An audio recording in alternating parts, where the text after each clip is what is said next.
Now we're in the governor's office, and it's just an incredible room. We'll show you, I think you'll get an opportunity to see a few pieces of the furniture, and directly behind me is the governor's ceremonial office.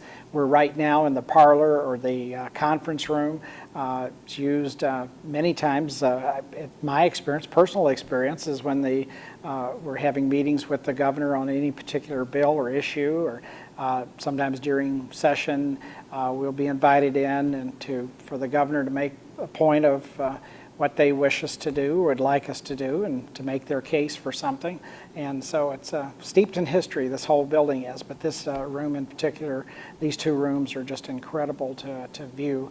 And Matt, I'll let you take over from here. Sure, definitely. As you said, steeped in history. Many really important meetings, have taken place in the parlor and the office through the years. Every governor since 1879, when the building opened, each of them have occupied this space in the Capitol. These days, it tends to be used for more formal occasions, as you indicated, special meetings, special cabinet meetings, or conferences that the governor may have with the legislature.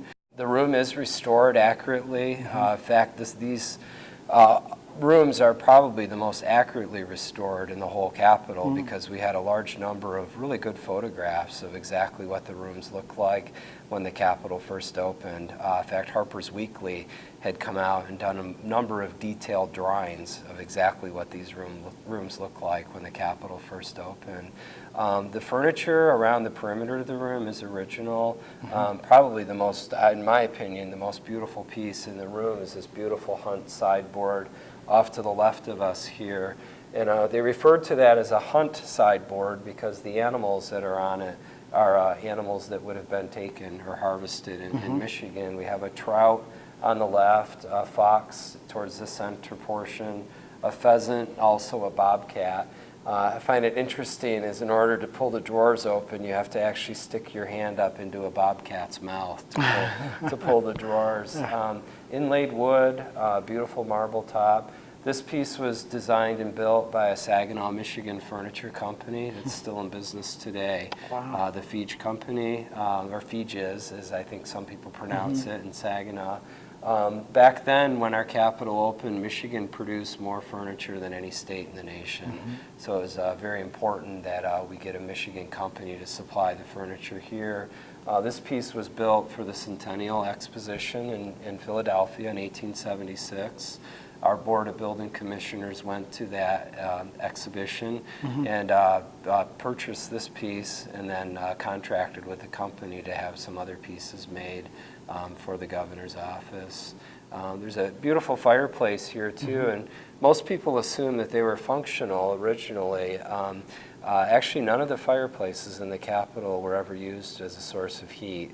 None of them were hooked up to chimneys. The ceiling above us is another original. Again, very few original ceilings survived through the years, but this one also we were able to salvage.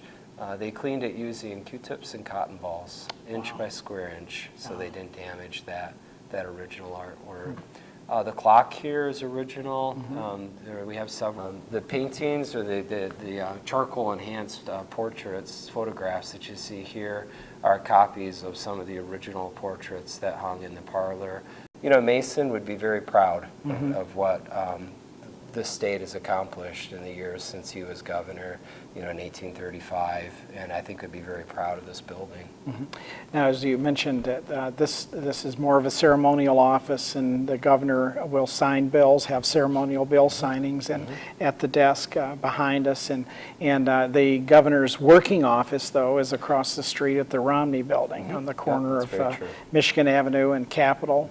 And if you just looked out the windows over our shoulders, you'd see the Romney Building on the corner of Michigan and Capitol. And this is just an amazing room, and usually the doors are open over the camera's shoulder, I guess you could say, and for tour groups to be able to look into the room. But to actually go into the room, this is a rare opportunity for folks to get to see from inside, and it's an incredible building overall. But this is one of the particular joys to be able to come in this office and in this parlor. As this program comes to a close, we wind up at the same place we started, actually. And I do want to take this opportunity to thank Tour Director Matt VanAcker for his time and for joining me here for the program, and to thank those of you at home for joining us.